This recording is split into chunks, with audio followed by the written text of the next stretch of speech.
Hey everyone, we are starting with a lecture with the cells in parallel. So यहाँ पर जो combination होगा cells का that would be in parallel and इसके बारे में case 1 है कि जब आपके जो cells है वो कैसे है, वो identical है. That means सभी के जो EMFs होगी वो आपकी सेम होगी. Let it be वो E है और अगर ये identical cells है तो इनकी internal resistance भी आपकी कैसी होगी, सेम होगी. So basically पहले हम identical cells लेके EMF equivalent EMF निकालेंगे and current का formula derive करेंगे एंड आफ्टर दैट यहाँ पर हम दूसरी अनआइडेंटिकल सेल्स लेंगे जिनकी EMF डिफरेंट होगी, वो E1, E2, E3 होगी. उस केस पे भी हम डिफरेंट रिलेशनशिप को एस्टैब्लिश करेंगे. सो फर्स्टली स्टार्ट करते हैं with our case number 1 when identical cells are connected in parallel. So यहाँ पर पैरेलल में ये कनेक्टेड हैं. सो यहाँ पर क्या हो जाएगा कि आपको पता है पैरेलल में करंट्स डिफरेंट होते हैं. सो पॉजिटिव ये है, पॉजिटिव से करंट निकलेगा, इस तरह से निकलेगा, हर एक जगह से करंट निकलेगा और यहाँ पर दोबारा से यहाँ पर वापस इधर को आ जाएगा क्योंकि पॉजिटिव से निकलता है, नेगेटिव पर आता है. तो यहाँ पर I1, I2, I3 हम कर लेंगे. Since current are not same, currents are different, तो यहाँ पर फॉर दिस सेल ये करंट कितना होगा इसके साथ I1, देन फॉर दैट यहाँ पे I2, यहाँ पर I3 हो जाएगा, right. So we have taken the n number of cells. बहुत सारे नंबर ऑफ सेल्स आप ले सकते हो बिकॉज हम एक जर्नलाइज्ड एक्सप्रेशन को एस्टैब्लिश कर रहे हैं. Let n number of cells are connected in parallel, because of the parallel combination they will have same potential difference. देखो पता है आपको जो पैरेलल जो अरेंजमेंट होता है उसमें आपका I जो होता है current would be different but जो पोटेंशियल डिफरेंस होता है वो आपका सेम रहता है. So as same EMF E, so सबकी EMF कितनी रहेगी, E रहेगी. इट्स आइडेंटिकल सेल, क्योंकि आपके आइडेंटिकल सेल है आपके, तो सभी की EMF E आपने लेट कर दी. Let us assume internal resistance of the cells are same as R. आपने इंटरनल रेसिस्टेंस आपने लेट करी है और सिंस ये आइडेंटिकल है तो सभी की R सेम होगी. And capital R is the external resistance जो कि R से यहाँ पर डिनोट हो रहा है. सो यहाँ पर हमें कैलकुलेट करना है सबसे पहले I का एक्सप्रेशन. सो यहाँ से आपकी डेरिवेशन स्टार्ट होती है. फर्स्टली आपको नोट डाउन करना है जब भी आपके आइडेंटिकल सेल्स पैरेलल में कनेक्ट है तो आपका जो E इक्विवेलेंट होगा ये बिल्कुल आप लर्न करोगे. जो टोटल E इक्विवेलेंट आएगा, EMF का इक्विवेलेंट आएगा, वो इंडिविजुअल EMF के इक्वल आएगा. ये हमेशा आता है. जैसे कि आपका जब यहाँ पर सभी आइडेंटिकल सेल्स कनेक्ट थे चाहे जितने भी हो, तो इसका टोटल जो आप EMF का इक्विवेलेंट जब निकालोगे वो सिंगल सेल की EMF के इक्वल आएगा. सो सिंगल सेल की EMF क्या है, वो E है. तो that means E equivalent is equal to your E value, जो कि सबकी सेम है. ये आपको लर्न करना है, वेरी वेरी इंपॉर्टेंट, कि यहाँ पर E equivalent is equal to E आपका हो जाएगा. एंड अब बात आती है रेसिस्टेंस की. Since these are connected in parallel के केस में क्या होता है, पैरेलल कॉम्बिनेशन का फॉर्मूला क्या रहता है, 1/R equivalent is equal to 1 the individual resistance. अब सभी आइडेंटिकल है तो सभी की जो रेसिस्टेंस है, इंटरनल रेसिस्टेंस है, वो सेम है. तो n टाइम्स आप क्या करोगे, इससे ऐड करते चले जाओगे. अप टू कितना करना है आपको, n टाइम्स. ओके आपको n टाइम्स ये ऐड करना है बिकॉज आपका EMF इंपॉर्टेंट रहता है एंड रेसिस्टेंस इंपॉर्टेंट रहती है. So now what we are getting 1/R equivalent is equal to, since it's n times, so यहाँ पर क्या हो जाएगा, n डिवाइडेड बाय यहाँ पर आपका R हो जाएगा. Now what we have, R equivalent is equal to, यहाँ पर रेसिप्रोकल हो जाएगा, R डिवाइडेड बाय n आपका यहाँ पर R इक्विवेलेंट आ चुका है. So since the cells are in parallel, तो इस केस में क्या हो जाएगा कि जब भी पैरेलल में है तो आपके क्या हो गए, यहाँ पर R इक्विवेलेंट की value R divided by number हो जाएगा and E equivalent is equal to E, single value हो जाएगी, right. So now talking about total resistance. देखो टोटल रेसिस्टेंस क्या हो जाएगी इस केस में, total resistance in a cell, in a circuit. देखो तो यहाँ पर एक्सटर्नल रेसिस्टेंस है एंड ये सारे कनेक्टेड है, तो ये जो सारी इंटरनल रेसिस्टेंस है उसका इक्विवेलेंट वैल्यू ले लो प्लस जो आउटर है उसे प्लस कर लो. So that's why we will get the final complete value of resistance for this circuit. So finally हम लिख सकते हैं यहाँ पर, we can write it down, internal total resistance is equal to आपका जो एक्सटर्नल रेसिस्टेंस है प्लस जो आपकी R इक्विवेलेंट है इंटरनल रेसिस्टेंस की, that is equal to R plus, और इसकी वैल्यू कितनी है, R डिवाइडेड बाय N हम यहाँ पर पुट कर सकते हैं. So finally talking about I, current की अगर बात करें, I इज़ इक्वल टू, आपको पता है EMF डिवाइडेड बाय आपका रेसिस्टेंस होता है. तो यहाँ पर E इक्विवेलेंट आ जाएगा, यहाँ पर डिवाइड में total resistance R plus R divided by आपकी N आ रही है, और E equivalent, since we have E equivalent is equal to E value होती है, so replacing this value with the other, so finally we are getting I is equal to, यहाँ पर E आ जाएगा डिवाइडेड बाय यहाँ पर R plus small r divided by n. So finally this is your I value. ये आपकी यहाँ पर I value आ चुकी है, राइट. सो ये I वैल्यू है जब आपके आइडेंटिकल सेल्स है जो पैरेलल में कनेक्टेड है. So based on this there are 2 cases जो डिस्कस करेंगे, वेरी वेरी इंपॉर्टेंट केसेस. यहाँ पर यही आपने यहाँ पर देखा है कि I की वैल्यू हमने कैसे कैलकुलेट करी है, जब आपने R इक्विवेलेंट निकाला था और I is equal to E equivalent divided by total resistance, and ये वाली वैल्यू हमने कैलकुलेट कर ली, right. So after that cases इस पर क्या है, since we have R current, I is equal to कितना है आपका E divided by R plus R divided by N. So basically what happens case 1 में, if R is very very greater than R divided by N. देखो अगर आपका external resistance बहुत ही ज़्यादा है than the internal resistance, so क्या होगा, डिनोमिनेटर में से जो आपका लेसर वैल्यू है that will be eliminated. So finally we are getting I is equal to this much. In the second case, if external resistance is very very less than the internal resistance, तो क्या होगा, जो denominator में lesser value है that can be eliminated. So यहाँ से R can be eliminated. So finally we have this much value, और reciprocal लेने पर I इज़ दिस मच. अब बेसिकली यहाँ पे क्वेश्चन आता है, दीज आर 2 पॉसिबल अरेंजमेंट्स जो डिपेंड करती है R की वैल्यू पर आपने क्या ले रखी है. So basically if we want to maximize our current, so उसके लिए हमें कौन सी कंडीशन लेनी होगी. So for the first case जब R is very very greater, so in that case the value of I is fixed. Okay, ये fixed है, EMF पे डिपेंड कर रहा है एंड आपकी जो एक्सटर्नल रेसिस्टेंस है उस पर डिपेंड कर रहा है. But in another case when we have external resistance is very very less than the internal one, so in that case I depends upon the number of cells that you are using. So that means अगर number of cells आप increase भी तो कर सकते हो, n is the number of cells that you are using. अगर number of cells आप अगर आप number of cells increase कर रहे हो, that means यहाँ पर value increase होगी और current भी आपका increase होगा. So maximize करने को, current को maximum करने के लिए the value of internal resistance must be very large. internal resistance की वैल्यू क्या होनी चाहिए, very large होनी चाहिए, या फिर कह सकते हो external resistance की वैल्यू बहुत कम होनी चाहिए than the internal resistance का, right. So that's why हम कह सकते हैं इस condition पे will get maximum current if our cells are connected in parallel arrangement. So we have next case जो कि क्या है, when 2 different cells are connected in parallel. This is your case second.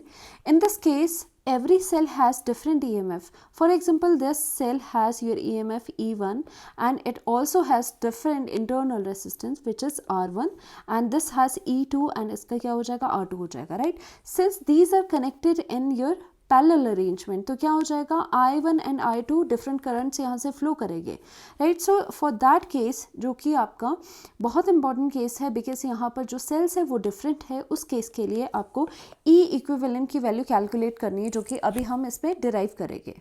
So since we have this arrangement जिसमें दोनों sales हैं आपके जो different है, तो इनके E1 E2 भी डिफरेंट हो जाएंगे, एंड जो करंट फ्लो करेगा from the positive of each and यहाँ से फ्लो करेगा. Let the first current be I1 and second one is I2. So यहाँ से फ्लो करता हुआ दोनों के साथ यहाँ से निकलेगा, and this would be your final current I, right. So parallel arrangement में आपके पोटेंशियल सेम रहेगी, I डिफरेंट रहेगा, आपको सभी को पता है. So we are talking about case number 2. We are talking about case number 2. In this case, firstly कहाँ से start करना है, total current, उसका advantage लेना है हमें. Total current we have I. So basically we have I, total current is equal to I1 current from the first cell plus I2, क्योंकि यहाँ पर जो सर्किट है उसमें भी देख सकते हो I1 से एंड I2 मिलके पूरा आपका I करंट बना रहे हैं ये, right.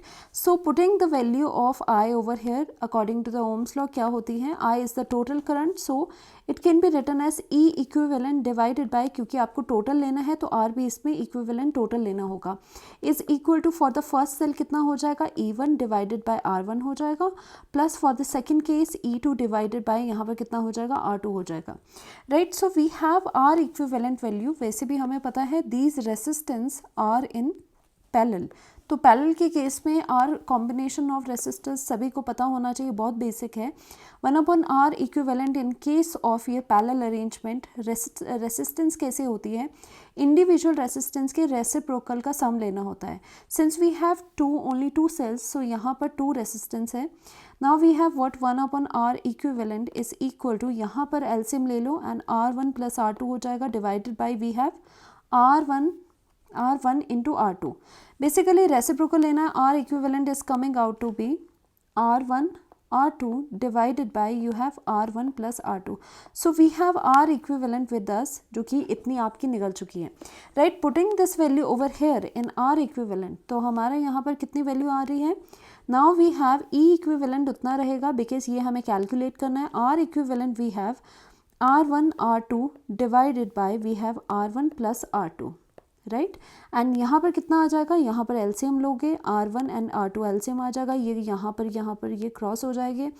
We have E1 then we have R2 plus E2 है, तो यहाँ पर कितना है R1 है, राइट। यहाँ पर ये चीज़ रेसिप्रोकल हो जाएगी, ये वाली चीज़ यहाँ पर रेसिप्रोकल हो जाएगी and we have E equivalent यहाँ पर मल्टीप्लिकेशन में R1 प्लस R2 हो जाएगा, यहाँ पर divided by R1 into R2 हो जाएगा, right, is equal to E1 R2 plus E2 then we have R1 divided by R1 and R2, और यहाँ पर ये कितना है, ये वाला यहाँ पर कैंसिल हो जाएगा, right. Finally what we are getting E equivalent is equal to we have E1 R2 plus E2 R1 and we have R1 plus R2, okay. So finally we have our expression of E equivalent which is equal to this E1 R2 plus E2 R1 divided by R1 plus R2 we have, right. So this is the final expression for the E equivalent. So note it down, one more thing we should know that, यहाँ पर note लिखोगे आप that अगर आपके identical cells है, देखो identical sales उससे भी हम ये एक्सप्रेशन निकाल सकते हैं, आइडेंटिकल सेल्स है that means E1 is equal to E and E1 is equal to E2 कर सकते हो and also R1 is equal to R2। Putting this value in this equation, खुद यहाँ पर देख लो, E1 को E2 से रिप्लेस करो एंड R1 को R2 से रिप्लेस करो, फाइनली आपके पास कितना आ जाएगा, दिस इज़ वेरी सिंपल, यहाँ पर करते हैं हम, फाइनली कितना आ जाएगा, E इक्विवेलेंट आपका कितना आ जाएगा, E1 R1 plus E1 R1 divided by, since R1 is equal to R2 we have twice of the R1 and यहाँ पर कितना आ रहा है, यहाँ पर R1 कैंसिल आउट हो जाएगा, ये आपका it is coming out to be E और simply the E1। So basically यहाँ पर क्या था पहले भी कि किसी सिंगल जो आपका सेल है उसकी EMF के इक्वल ही इक्विवेलेंट EMF आपकी होती है, तो यहाँ से आइडेंटिकल वाला भी हमने डिराइव कर दिया, इस एक्सप्रेशन को लेके हमने आइडेंटिकल वाला भी यहाँ पर डिराइव कर दिया, right. So we have understood, so यहाँ पर वी हैव अंडरस्टूड दैट कि इस केस में जब आइडेंटिकल आपके सेल्स हो गए तो इस केस में आपका यहाँ पर वैल्यू कितनी आ जाएगी, E के इक्वल ही आ जाएगी, राइट। यहाँ पर ये एक्सप्रेशन है इक्विवेलेंट का जो निकालना है, और यहाँ पर नोट डाउन करके ये लिखना है कि आपका आइडेंटिकल सेल्स के लिए भी E equivalent is equal to E आपका यहाँ पर बन रहा है, right. So moving on forward, यहाँ पर ये वाला बहुत इंपॉर्टेंट है कि जब आप इसे सेल्स को रिवर्स डायरेक्शन में कनेक्ट करोगे तो उस केस में आपकी वैल्यू कितनी आएगी। सो फॉर दैट केस हम यहाँ पर डायग्राम बनाते हैं कि ये वाले जो सेल्स है आपके, सपोज ये सेल है एंड रिवर्स में लगा हुआ दूसरा सेल है, उन्हें कनेक्ट करना है आपको किस में, पैरेलल में, राइट। उसे यहाँ पर इस तरह से कनेक्ट करना है और इसकी R1 है, इसकी R2 है, दिस हैज़ E1 EMF और E2, टोटली डिफरेंट सेल्स है। तो टोटली डिफरेंट सेल्स अगर रिवर्स डायरेक्शन में है, रिवर्स डायरेक्शन में लगे हैं, सो फॉर दैट केस क्या हो जाएगा। सो बेसिकली जो आपका फॉर्मूला है E इक्विवेलेंट का, जो यहाँ पर आपने कैलकुलेट करा था, ये अरेंजमेंट कब थी, जब आपके जो सेल्स है वो नॉर्मल आपके नॉर्मल अरेंजमेंट में लगे हैं, कोई भी रिवर्स नहीं लगा है, this much and this much इस तरह से लगे हैं, बट यहाँ पर ये वाले टर्मिनल डिफरेंट टर्मिनल के साथ अटैच्ड हैं। सो फॉर दैट इस केस में क्या हो जाएगा, E equivalent is equal to E1 R2 minus हो जाएगा E2 R1 divided by R1 plus R2, तो वैसे रहेगा। और आपका R इक्विवेलेंट है वो केस आपका सेम रहता है जो पहले आया है। R इक्विवेलेंट पे कोई भी डिफरेंस नहीं होता, कोई भी इफेक्ट नहीं होगा, सिर्फ जो चेंज होगा वो हमेशा ही EMF चेंज होती है। जब आप यहाँ पर इस तरह से रिवर्स में कनेक्ट करते हो तो EMF चेंज होती है, और जस्ट प्लस की जगह यहाँ पर माइनस आ गया, वही डिफरेंस है जस्ट। सो हम यहाँ पर कह सकते हैं रिवर्स के केस में जस्ट यहाँ पर माइनस लगा लो, बाकी आपका R इक्विवेलेंट सेम हो जाएगा। So at last we can say that now for n cells, अगर n नंबर ऑफ सेल्स है, हमने कंक्लूजन देखा, तो उसके केस में n नंबर ऑफ सेल्स के केस में क्या आपका एक्सप्रेशन आता है, E equivalent divided by R equivalent is equal to single cell का जो EMF और रेसिस्टेंस का रेशो है वो लिखोगे, और यहाँ पर second cell, third cell up to n cell जितने भी है उनका रेशो लिखोगे। Okay, because V is equal to I R होता है, तो I इज इक्वल टू कितना हो गया, V divided by R। Basically this is what, this is I is equal to, ये आया कहाँ से, because we know that in your parallel arrangement what happens, I is equal to I1 plus I2 plus I3 and so on, इस तरह से आपका हो जाता है। दैट मीन्स I आपके algebraic sum से आपको मिलते हैं, एंड I की वैल्यू ओम्स लॉ के अकॉर्डिंग ये वाली आपकी यहाँ पर आपको ओपन अप करनी है। सो that's how we are getting the value over here. And also we have our numerical two cells of EMF 1.5 volt and 2 volt having internal resistance 0.2 ohm and 0.3 ohm respectively are connected in parallel. Calculate the EMF and internal resistance of the equivalent cell. Basically आपको equivalent EMF and equivalent internal resistance calculate करनी है। So firstly हम यहाँ पर इसका diagram बनाएंगे। इन दोनों को 1.5 ये दोनों आपकी चीज़ें हैं, इन्हें किस में करना है, इन्हें आपको पैरेलल में कनेक्ट करना है। So we have two cells जिन्हें कनेक्ट करना है पैरेलल में। Suppose we have this much, और इसकी डायरेक्शन हमने सेम रखनी है, रिवर्स डायरेक्शन में नहीं लेना अनलेस आपसे पूछा जाए तो इसे पैरेलल में यहाँ से इस तरह से अरेंज कर दिया है। सो साथ ही साथ यहाँ पर आपका जो रेसिस्टेंस है वो भी आप बना सकते हो, इंटरनल रेसिस्टेंस आप यहाँ बना सकते हो। यहाँ पर we are drawing internal resistance जो कि साथ में होती है यहाँ पर इस तरह से, एंड आपकी इस तरह से। So what we have E1 इसका EMF, E2 इसका EMF, और यहाँ पर R1 हो जाएगा, यहाँ पर R2 आपका हो जाएगा, राइट। फॉर दैट केस, ये केस कौन सा है, this is the case for your parallel EMFs, parallel cells जो अटैच्ड है और आइडेंटिकल नहीं है, डिफरेंट है, टोटली डिफरेंट है। तो डिफरेंट केस के लिए कौन सा एक्सप्रेशन था, you should know about the expression. हमारा डायरेक्ट एक्सप्रेशन था E equivalent is equal to EMF first की, रेसिस्टेंस R2 सेकेंड का, plus E2 R1 divided by your R1 plus your R2, right? So finally what we have, E equivalent is equal to, what is your E1? So finally what we have, E1 is equal to 1.5 and E2 is equal to 2 volt, right? For that R1 आपका कितना हो जाएगा 0.2 and R2 आपका कितना हो जाएगा 0.3 हो जाएगा। Putting all the values over here आपका कितना आ रहा है 1.5 मल्टीप्लीकेशन 0.3 प्लस यहाँ पर E2 कितना है, E2 है 2, ट्वाइस मल्टीप्लिकेशन यहाँ पर R1 कितना है 0.2 है, divided by R1 plus R2 क्या है 0.2 प्लस आपका 0.3 है। जस्ट वैल्यू पुट करनी है, इजीली आपका यहाँ पर आ जाएगा, is equal to 0.45 plus 0.4 divided by 0.5। Now we have 0.85, then we have 0.5, जो कि वैल्यू कितनी आ रही है, E equivalent is coming out to be 1.7 volt, जो कि टोटल आपका E इक्विवेलेंट है, उसकी वैल्यू आपकी यहाँ पर आ चुकी है। This is your first case, right. Talking about second case आपका कितना हो जाएगा, second case, in this case we need to calculate internal resistance. Basically internal resistance, ये केस कैसा है, internal resistance are also connected in parallel.